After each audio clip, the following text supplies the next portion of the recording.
Hi, I did a video on a jar that went missing on a bird bath. All of a sudden I found it all the way in the front. It was in front of the tree. I mean, it was far.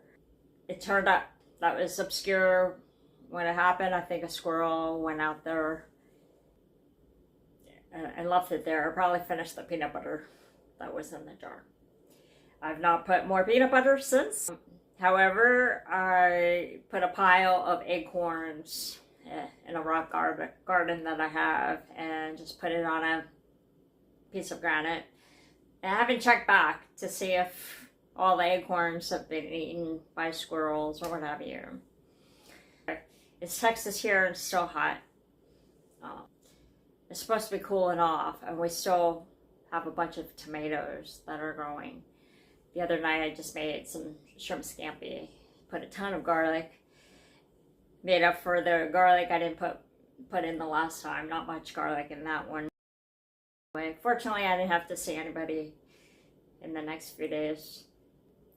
So this week I've been watering my garden and everything, and to my surprise I found a cucumber.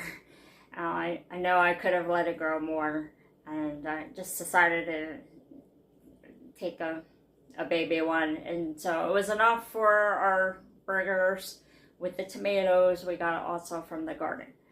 I'm just saying this because it was, it was a second planting I did maybe 2 months ago.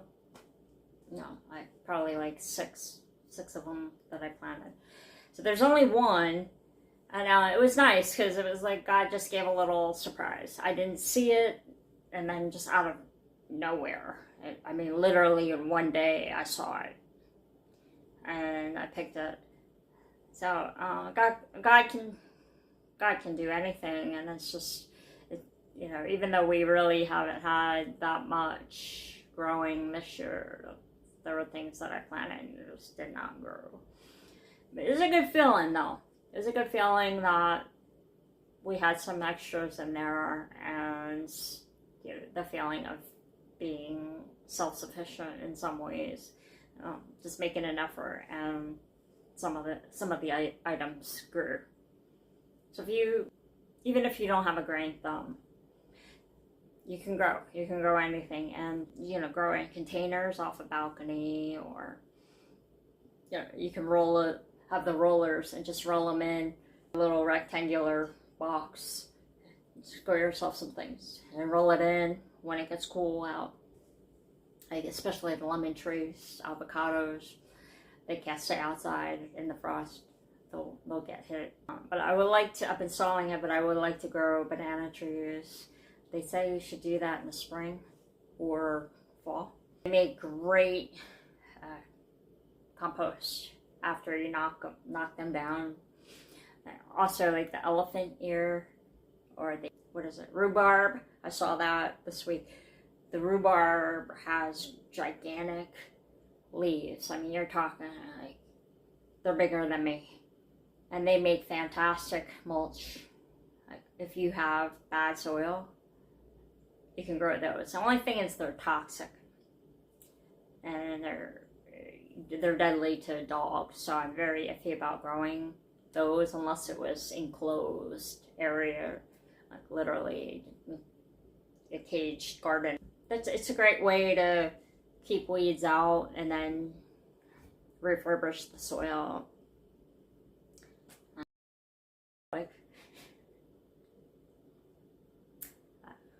Update on my poem booklet. I've finished it. It's just got to be printed out and then published. So,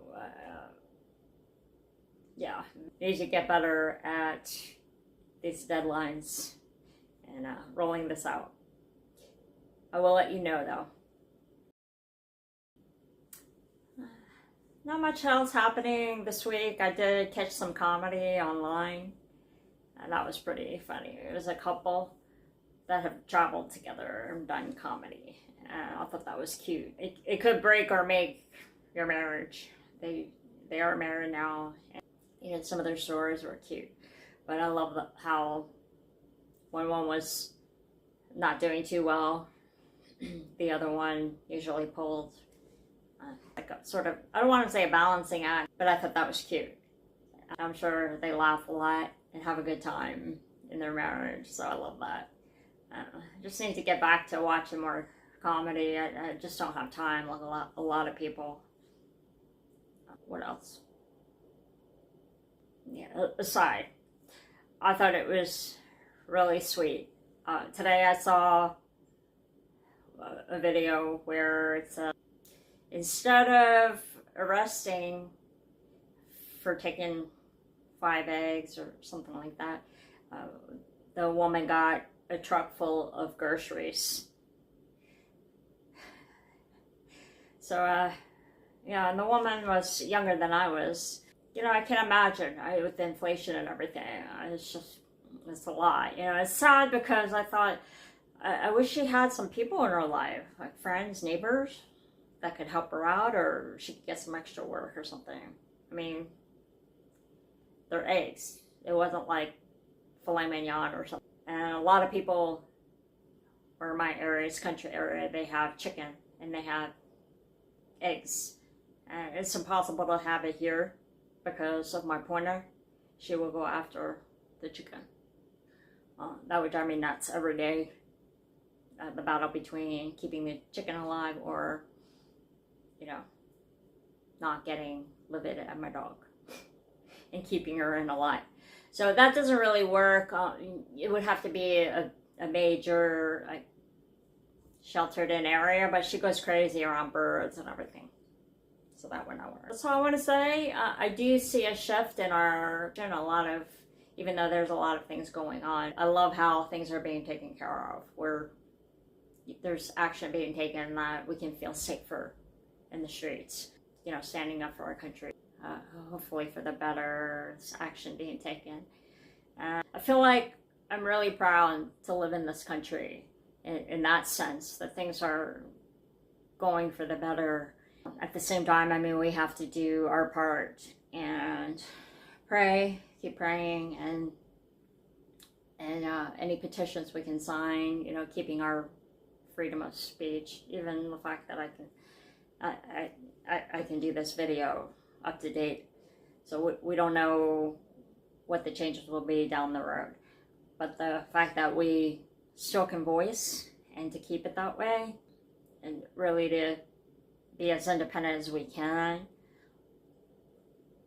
I hope that more people can, you know, can have get-togethers still, have their friends over, neighbors, family, whatever you have to do to peace, to be civil, and still help each other in some way.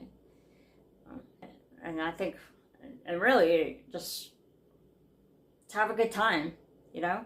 I think people are taking things very serious these days, where like one little thing you do wrong, it's like they want to zap you instead of just kind of brushing things off. I think it gets ridiculous where people just judge you and they get mean just because you didn't do it 100% their way.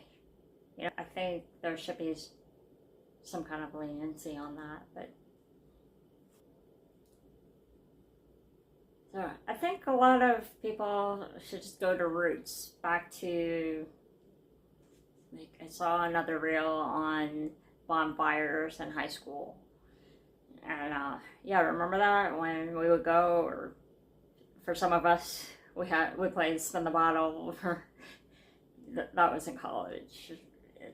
I did that one time, and just stuff where, you know, I had friends, some of them that just said, hey, you want to come here? You want to do this with us?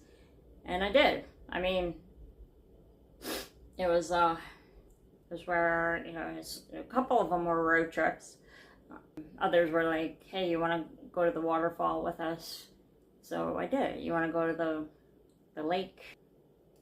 I really wasn't much of a party girl in the sense of going to all these bands, because I'm not a drinker. I would get sick, and I'm allergic to alcohol, so that didn't appeal to me too much unless I really liked the band. we did go to Radiohead at one point, and that was fun. The beginning stages when they started getting popular, but it was still underground kind of deal. But I think the spontaneity and everything that was what was fun. And you know, I lost touch with some of these people that I was associated with. I mean, these days, sometimes if you make a joke or you say the wrong thing, people bark at you. And you almost feel like, chill out. You know? It's like, you can't be silly around them. I don't know. As our grandparents would see, things have just really, really changed. I think one thing is, you know, people are starting to voice more. People are getting fed up, and they feel like, okay, they've had it, and they're voicing for the better. Like, how can we change? How can our world be better? And what can we do? So, I think that in that sense, it's getting better. I think for America, especially, we really shouldn't have people starving. And even if people are really having a hard time, it would be great to see community restaurants or the camps we would go to, kind of like that, where people will come in and they can get fed or subsidized from the town, where everybody from the local town are working on their own ordeal, and they can help area people, single moms, widows. We could focus on that, and you know, even aspiring chefs, they can practice there and make food. Well, then the place might clear out too if they're starting. But anyway, I think these can be simpler solutions where people can gather and not be so isolated, and then maybe have job postings. You know, boards we used to have, the peg boards, and it would show on paper. You would take that. You go online to try to find work and forget it. You could be on there forever, and if you mess up on one word or something, it doesn't go through. If you don't, I mean, it's really bizarre, but the process can take much longer. Like, especially referrals. Well, long ago, it was like word of mouth. Oh, hire this person. Or just walk into a store. It was just so much easier. It just seems like the simpler we can make things, the easier that we can place on ourselves. The other story I saw was about a rapper. He didn't pay rent for like 3 years because he just couldn't afford it. However, he was just so ambitious and so into and worked hard on his dreams. And he made it big, you know. So first thing he did was go back to his landlord. And what happened was his landlord in that time did not charge him for rent. And he could have. And it was an expensive part of the country. Expensive city. And I just thought that was just so compassionate, you know. And I'm thinking the landlord was fine. Like, he was well off to excuse the rent. But that was really touching to me because the rapper ended up making millions. I won't say how much. Just like mega success. And the first thing that he did was go back to his landlord and thank him and paid him some and extra. And so he saw something in the rapper and wanted him to focus on that instead of the rent. So yeah, there's stories. We don't always hear inspiring stories like this and mercy stories. They're there, and I just wanted to pass that one on.